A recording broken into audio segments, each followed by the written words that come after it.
자, 오늘은 인류 역사상 가장 심오하고 또 가장 감동적인 작별의 순간, 바로 그 이야기 속으로 한번 들어가 보려고 합니다. 부처님의 마지막 가르침인데요. 과연 그분은 이 세상을 떠나시면서 우리에게 어떤 지혜를 남기셨을까요? 자, 한번 장면을 그려보세요. 평생에 걸쳐서 진리를 전파하신 부처님께서 이제 그 마지막 여정을 눈앞에 두고 계십니다. 그리고 사랑하는 제자들을 모두 불러 모아서요, 마지막으로 정말 가장 중요한 가르침을 전하려고 하시는 바로 그 순간입니다. 네, 그래서 오늘 우리가 함께 따라가 볼 여정은 이렇습니다. 먼저 그 마지막 순간의 배경을 한번 살펴볼 거고요. 이어서 어둠 속 등불과도 같았다는 계율의 중요성, 그리고 우리 안의 거친 마음을 어떻게 길들일지, 또 진정한 평화에 이르는 길은 무엇인지 차근차근 알아보겠습니다. 그리고 마지막으로는 이 모든 걸 아우르는 지혜의 빛과 그 최후의 가르침으로 마무리를 해보도록 하죠. 가르칠 수 있는 모든 사람들을 다 이끌어 주신 후에 이제 부처님께서는 사라쌍수 아래 그 고요한 밤에 조용히 열반에 드실 준비를 합니다.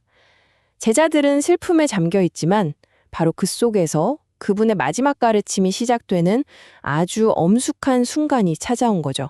자, 그렇다면 이런 질문이 생기죠. 스승이 떠나고 나면 제자들은 이제 무엇을 의지해야 할까요?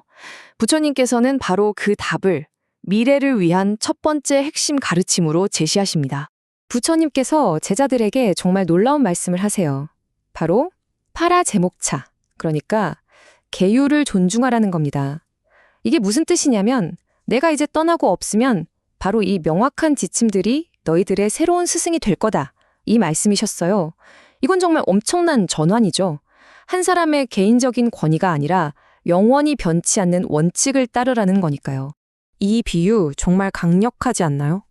깜깜한 어둠 속에서 갑자기 빛을 만난 기분, 혹은 정말 가난한 사람이 엄청난 보물을 발견했을 때의 그 기쁨. 이 지침들이라는 게 바로 그런 거라는 거죠. 이렇게 혼란스러운 세상 속에서 우리에게 명확한 방향과 기준을 제시해주는 그야말로 보물 같은 존재라는 의미입니다. 자, 그럼 이런 규칙들은 왜 있는 걸까요? 핵심은 바로 삶을 단순화하는 데 있습니다. 이것저것 세속적인 욕망이나 우리를 방해하는 것들을 싹 제거해 버리고 나면 수행자들은 오롯이 자신의 내면을 닦는 길에만 집중할 수 있게 되겠죠. 바로 이게 해탈로 가는 가장 중요한 첫걸음이라는 겁니다. 자, 이렇게 겉으로 드러나는 행동의 규칙을 세웠어요. 그럼 이제 시선은 어디로 가야 할까요?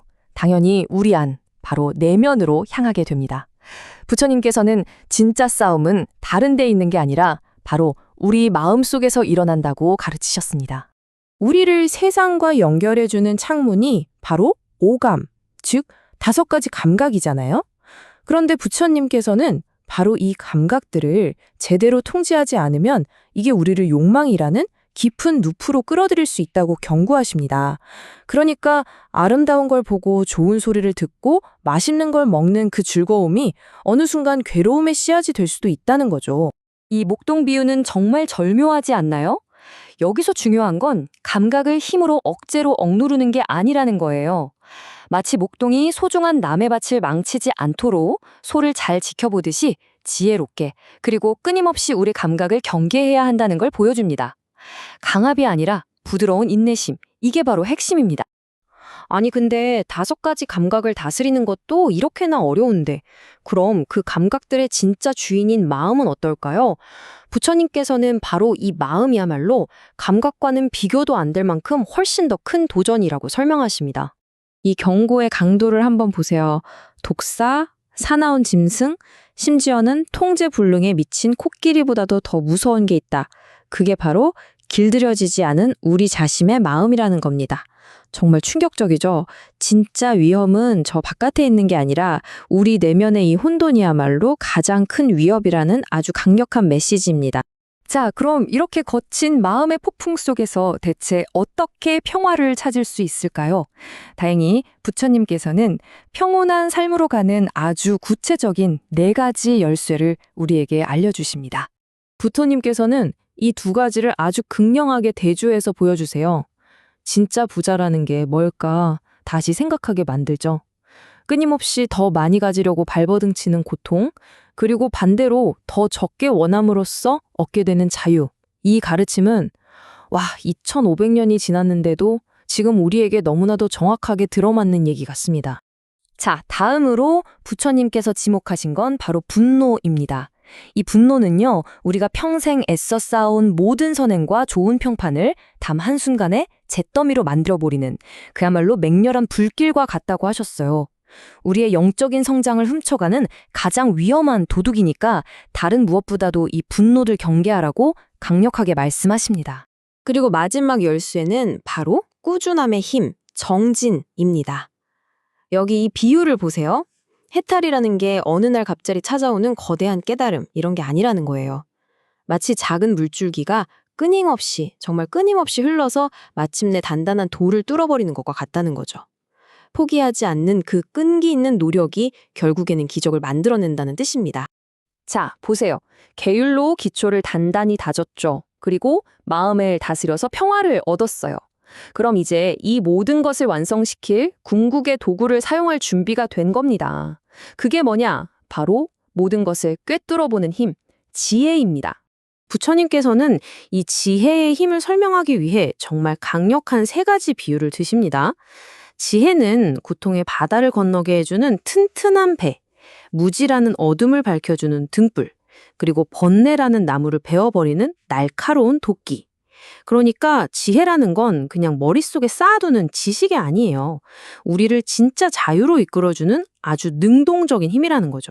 이 말이 의미하는 바는 아주 명확합니다. 진짜 지혜라는 건 무슨 신비한 초능력 같은 게 아니라는 거예요. 그냥 사물의 본질을 정확하게 꿰뚫어보는 명료함, 바로 그겁니다. 그러니까 평범한 두 눈을 가지고도 세상의 진짜 모습을 볼 수 있게 해주는 우리 내면의 빛이라고 할 수 있겠죠. 이제 모든 가르침의 끝, 정말 마지막 순간이 다가옵니다. 부처님께서는 이 세상에 남겨질 제자들을 위해서 마지막 지침, 그리고 따뜻한 위로의 말씀을 건네기 시작하십니다. 부처님께서 3번이나 똑같이 물으십니다. 혹시 어떤 의심이라도 남아있는가? 하지만 3번 모두 대중은 침묵했습니다. 이 고요함, 이건 그냥 아무 말도 안 하는 침묵이 아니에요. 제자들이 그 핵심 진리를 이제는 완전히 이해했고 마음에 깊이 새겼다는 가장 확실한 증거인 셈이죠. 이제 더 이상의 질문은 필요 없어진 겁니다. 그리고 부처님은 자신의 죽음을 슬퍼하지 말라고 당부하세요. 모든 만남에는 반드시 헤어짐이 따르는 법이라고요. 그분은 자신의 육체적인 죽음을 끝이라고 보지 않으셨어요. 오히려 자신의 가르침, 즉 법이 이제부터 너희들의 영원한 스승이자 길잡이가 될 거다. 이건 자연스러운 전환일 뿐이라고 말씀하십니다. 몸은 사라져도 진리는 영원히 너희와 함께할 거라는 약속이죠. 그리고 바로 이것이 그분의 진짜 마지막 당부입니다. 세상은 정말 위태롭고 영원한 것은 아무것도 없다. 그러니 부지런히 노력해서 해탈을 구해라. 이건 더 이상 어떤 철학적인 이야기가 아니죠. 지금 당장 행동하라는 정말 간절하고도 긴급한 외침인 겁니다. 결국 생각해보면 부처님의 마지막 가르침은 완전히 새로운 비밀 같은 게 아니었어요. 우리가 이미 알고 있는 것, 그것을 제발 실천하라는 강력한 촉구였죠. 그분은 우리에게 길이 어디에 있는지 분명하게 보여주셨습니다. 이제 남은 질문은 딱 하나입니다. 우리는 과연 언제 그 길을 걷기 시작할까요?